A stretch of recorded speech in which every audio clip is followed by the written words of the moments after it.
Back to our breaking news out of Greensboro, where police say they're responding to a shooting along a heavily traveled stretch of Battleground Avenue that's lined with some popular businesses many of you are familiar with. It is a large scene, and at that scene we find Fox 8's Cassie Fambro, who's live for us now. Cassie, we just got an update on the victim. What's the latest? Well, Michael, just to orient you, this is by that West Northwood Battleground intersection. And just like you said, there are a lot of popular businesses out here. If you've ever been to Possibilities, it's in that little side street strip mall area. And I'm going to step aside so photojournalist Brandon Talton can kind of show you this scene. There are a couple of elements of it I want you to notice. So first, there are many evidence markers that are laid out right there. As Brandon zooms in, you can start to see some of those traffic cones. And when you look between them, 1, 2, 3, 4, 5, 6, 7, 8, 9, 10, it goes on and on. Those marking the evidence that they found in this parking lot. Now, as he pans out and goes just a little bit to the right, you'll notice 3 vehicles. You could probably see the majority of 2 because law enforcement is backing up in front of them, but they're actually all crunched into them. And even though the release did not say there was a crash, a person on the scene telling me there indeed did have some involvement with these vehicles that are literally touching each other. The silver SUV is crashed into the dark colored SUV, and there's a car that you can't quite see that's touching that middle SUV. So something transpired there right in front of that property that's for lease. It's right next to the Planned Parenthood and the Speakeasy. And Michael, this takes me back. This is the same parking lot where Electric Tequila was, where we had many gunshots fired in that parking lot about 2 years ago. So officers on scene, some of them starting to leave. But again, that big update on what transpired here is that somebody does have life-threatening injuries. They did confirm a shooting at this location, and they are going to continue to investigate, and we're going to try to get an update on the condition of that victim. Michael. About a dozen evidence markers out here. I'm just going to step out of the way and let my videographer Brandon Talton show you exactly what's going on behind me. And let me tell you, one of those evidence markers, if you can zoom in on it, it actually says the number 30 on it. If you look over there, that is the fast-moving current of Hall River. Now I'm going to show you just how much water has actually gotten into the park so far with this tape measure. I'm just going to put it into the water. We're at about 5 inches to half a foot already. The tree is still piercing the roof of this home, and the caution tape is still surrounding it. And earlier today, I did speak with the homeowner, who tells me that she's thankful nobody was here when this tree came crashing down. As it happened fast, from feeling sick, ending up in the hospital. Now, she's one of 22 people who died last week in North Carolina alone from flu-related illness. I know she's not here now. She's in a safe place.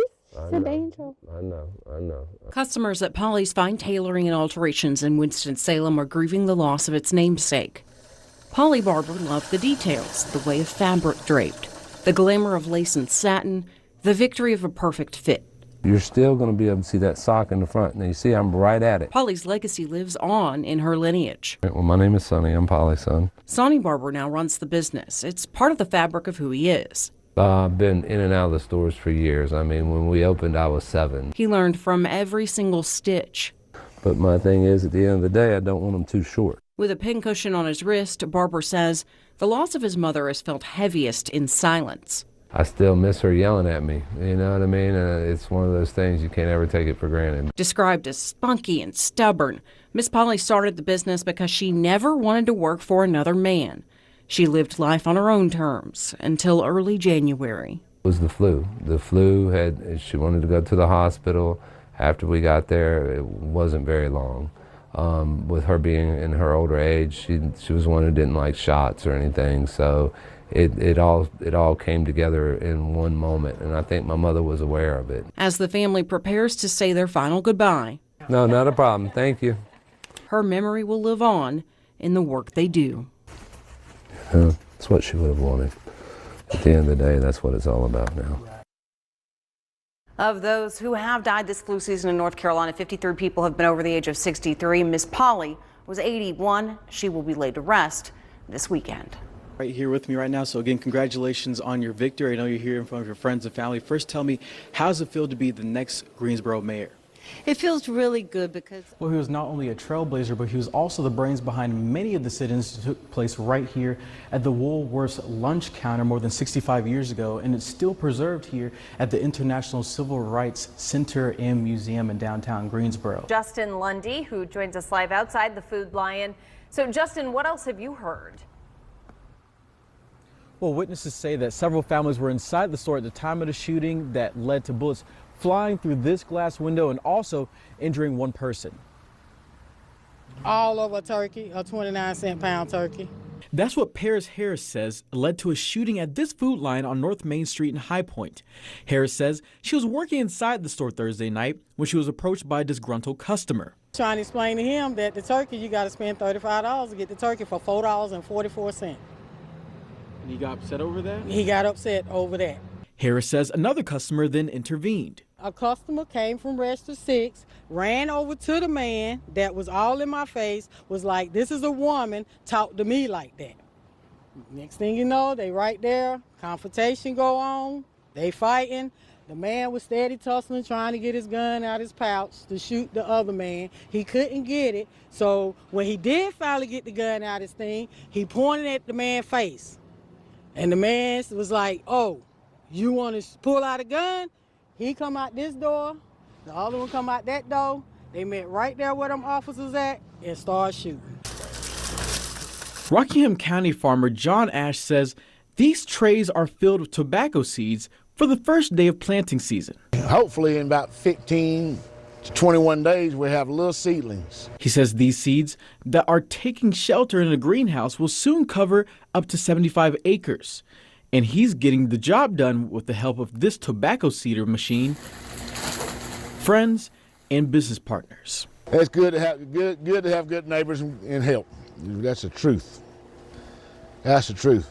You know. Everybody knows this group right here. If he calls us tomorrow, we're gonna be here. They might slack up a little bit in the afternoon, though. One thing that slacked is Ash's soybean profits last year. He says a trade war between the U.S. and China ultimately hurt his wallet. Right now it's about $1 under what I sold 2 years ago. And because of that, Ash says he's cutting back on soybean production this year. It's going to be less. I'm not sure about how much less. Like I say, we normally grow 150 acres of beans. I know I won't have 150. It'd probably be somewhere around 100 acres. According to a December press release, the Trump administration announced the U.S. Department of Agriculture will make $12 billion available in one-time bridge payments to American farmers in response to temporary trade market disruptions and increased production costs. It's a payment Ash says he's still waiting on. They say we're going to get something like $30 an acre for soybeans. I think it's $31, $32 an acre. Just days before Ash began planting, the U.S. Supreme Court struck down many of President Trump's tariffs. Ash says he's waiting to see how that will impact his profits. I don't know how long it's going to last because you never know what's going to happen on the 6 o'clock news at night. As he prepares to endure another unpredictable planting season, Ash shared his advice to fellow farmers. Just be aware of what's going on.